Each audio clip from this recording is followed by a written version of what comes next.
আসসালামু আলাইকুম, আশা করি সবাই ভালো আছেন। এই তো আলহামদুলিল্লাহ আমি ভালো আছি। তো আজকে দুপুরে রান্না বান্না শুরু করব। তো দুপুরে আজকে আয়োজন ছিল খেসের ডাল আর কলমি শাক ভাজি আর শিং মাছ এনেছিল। শিং মাছ দিয়ে পেঁপে দিয়ে রান্না করব আর পুঁই শাক দিয়ে রান্না করব। তো এটি আপনাদের শেয়ার করতেছি যে কী রান্না করতেছি। আর দ্বিতীয় কথা হলো যে কখনো সংসার সুখ এভাবে আসে না, নিজের গড়ে নিতে হয়, নিজের স্থানটা নিজে বুঝে নিতে হয়।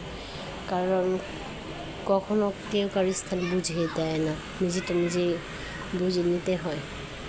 আর আমরা শুধু এত টাকা পয়সা খরচ করে বাবা বাড়ি থেকে পড়াশোনা করে আসি, কারণ শ্বশুর বাড়িতে অনেক শিক্ষামূলক থাকে। কারণ এই বাড়িতেই তো অনেক পরিমাণ কী থাকে, আপনার বলেন টিচার থাকে, তারা অনেক কিছু শেখায়। তো অযথা আমরা টাকা পয়সা খরচ করে বাবা বাড়িতে থেকে শুধু পড়াশোনা করে আসে।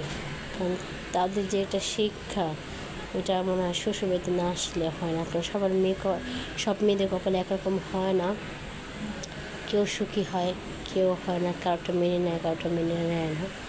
তো আমার জীবন তো আমি এত দূরে আসছি, এমনি আসিনি। আমাদের এক সময় শূন্য হাতে পথ চলা ছিল আমার হাজব্যান্ডের সাথে। তো যাক, আজকে আলহামদুলিল্লাহ যতটুকু আছে আলহামদুলিল্লাহ। কারণ আমাকেও কখনো আমার শ্বশুরবাড়ি থেকে মেনে নেয় নেই। তারপরে তাদের অনেক কথা শুনতে হয়েছে, অনেক কিছু বলছে, নিচুভাবে দেখছে, আর অনেক কিছু আছে। তো অযথা বাবা বাড়িতে পড়াশোনা করে আসছে। কারণ তাদের যে শিক্ষা যে তারা যেগুলি বলে, ওইগুলিতে যে পড়াশোনা করে আসছে আমরা, এগুলো একদম বৃদ্ধা। কারণ তারা তো অনেক কিছু জানে, অনেক কিছু পারে। তো আবার কেউ কিছু মনে করে না, কারণ সবার শ্বশুরের লাইফস্টাইল এক না। তো আমি আমারটাই বললাম, সবার কপালে তো একরকম হয় না। কেউ বাবা বাড়ির সুখ খায়, কেউ স্বামীর বাড়ির সুখ খায়, আবার কারো বাবা বাড়ির সুখ হয় না, কারো স্বামীর বাড়ির সুখ হয় না। যার জন্য আল্লাহ তকদিরে লিখছে।